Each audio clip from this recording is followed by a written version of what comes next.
The story of MRF and its relationship with cricket is one for the ages. For a tire company that did not manufacture any cricket gear to begin with, for them to have only given out sponsorships to about a dozen cricketers in the last 30 years and still have the kind of association and relevance in cricket culture today is quite the story. From the Sachins of yesteryear to the Gills of today, MRF's story is one of the best case studies out there in business and something that is spoken about widely in terms of marketing and cricketing culture. But at the same time, it is very important to understand that MRF has actually gone on to make a huge difference to cricket culture as a whole. So then what is it that MRF has done differently as compared to so many other sponsors out there that still keeps them relevant to this very day?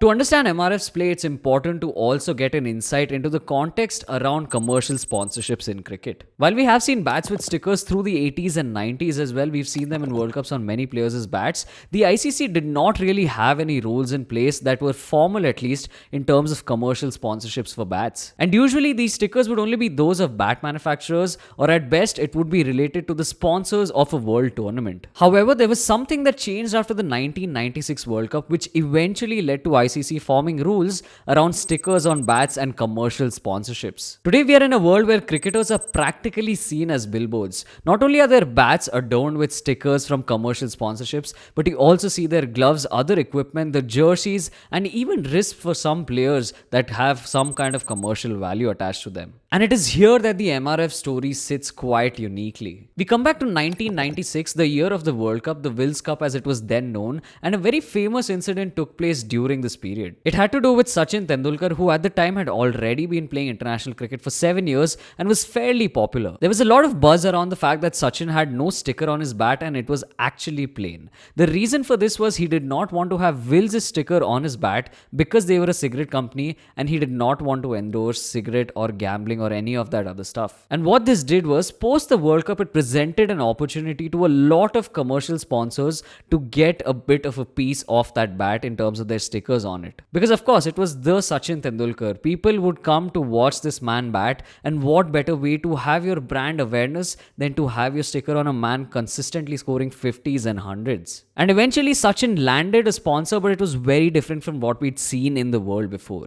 Usually we'd see stickers from the bat manufacturers, but in this case it was the MRF sticker that was on Sachin's bat for the next 3 years. A tire company, not something that we'd seen in cricket before, but something that was very unique at the time. This of course was a 13-year-long partnership between Sachin and MRF, and they essentially became inseparable until 2009. And this, along with other deals at the time, also led to the formalization of commercial sponsorship rules around the batters. In specific, if you look at this graphic, it was essentially these rules as we see them today in terms of what sponsors could do with their stickers on bats. You could have only certain areas captured, like the first 9 inches on the front side of the bat on the top, and similarly on the back side there were slightly different rules. And so as the game progressed, you saw a lot more of these sponsorships. From MRF, however, they were very selective about the players that they wanted, also because they would offer hefty deals to these players. In fact, in the years to follow, MRF would only go on to sign 2 more players in Steve Waugh in 2001 and Brian Lara in 2003,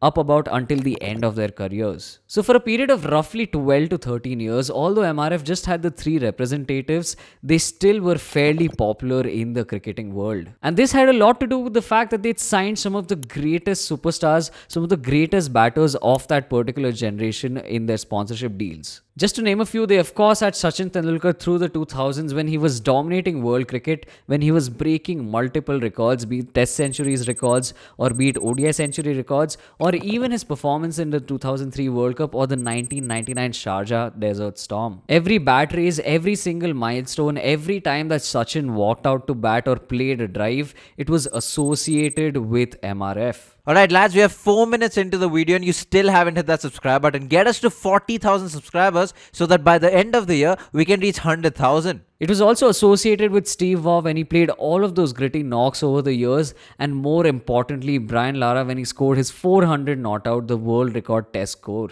In this manner, MRF had almost created this relationship where a lot of the fans out there would view MRF as one that would capture the iconic moments. And as we got closer to the 2010s, MRF also started to become this sort of brand or a sponsor that would earmark certain kinds of players who were up and coming and give them a sponsorship. You saw this in the example examples of Gautam Gambhir and Rohit Sharma early on, where although they were there for a limited time, they still played some iconic knocks. Like Rohit Sharma playing his 79 not out versus Australia in the 2010 T20 World Cup, or even Gautam Gambhir playing that all-important 97 in the World Cup final. All of these knocks, no surprises, came with the MRF bat. But it was from there that MRF truly found their next big thing in Virat Kohli when they signed him in 2013.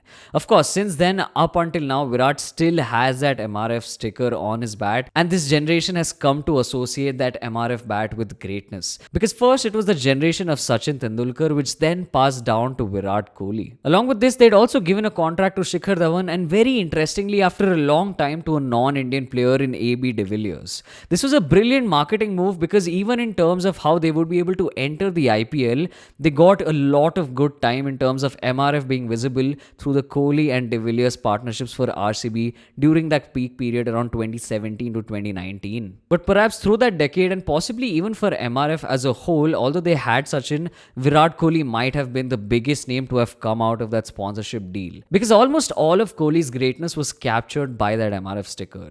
Be it his series wins and his performances in those when it came to the Sena countries, be it each of his 7 double hundreds in Test cricket, or even as much as a 50th ODI ton. All of these knocks had one thing in common, and that was Virat Kohli and MRF together. Along with this, in that 2010s period, there was also a brief time when MRF had signed, very interestingly, Sanju Samson and a little later on Prithvi Shaw as well. Clearly, because these were young, exciting talents coming through the ranks, of course, MRF wanted to jump on the opportunity, and like they'd done with Sachin and Virat, wanted to pass the baton on to these two players. Unfortunately, though, it did not work out, but we still saw a couple of iconic Prithvi Shaw knocks with that MRF sticker. Even if not as much through the players' performances, just the fact that MRF was ready to give a commercial sponsorship and have this sticker on the bats of these players created a lot of hype and buzz, and it's something that Indian fans over the years have come to look forward to. Because from Virat Kohli, we now know that Shubman Gill is the one who's adorning that MRF sticker on his bat, and it is quite the story from Sachin to Virat and now to Shubman, who'll possibly carry on the legacy of great Indian batters. In fact, funnily enough, Vaibhav Suryavanshi at just the age of 15, there's already rumors that he might be in talks for an MRF sticker. And unlike a lot of other sponsors who sponsor multiple players,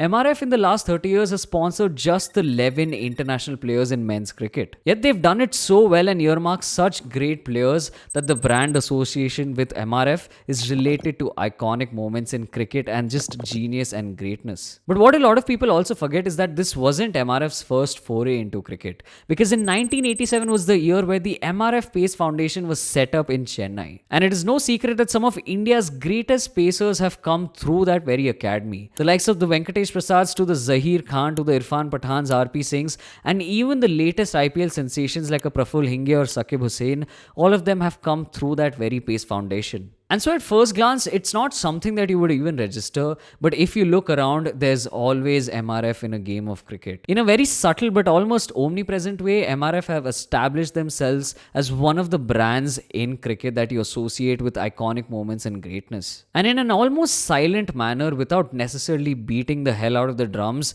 they've shaped the way that Indian cricket culture is today. As they rightly say, others sponsor players, but MRF endorses icons. That's it for this video on what MRF has meant to Indian cricketing culture and also just the cricketing world in general. If you've liked this video, definitely hit that like button, subscribe to the channel, share this video with your friends, but most importantly, if there's any iconic MRF moments that you remember, leave them in the comments down below. Thank you so much for watching. Peace.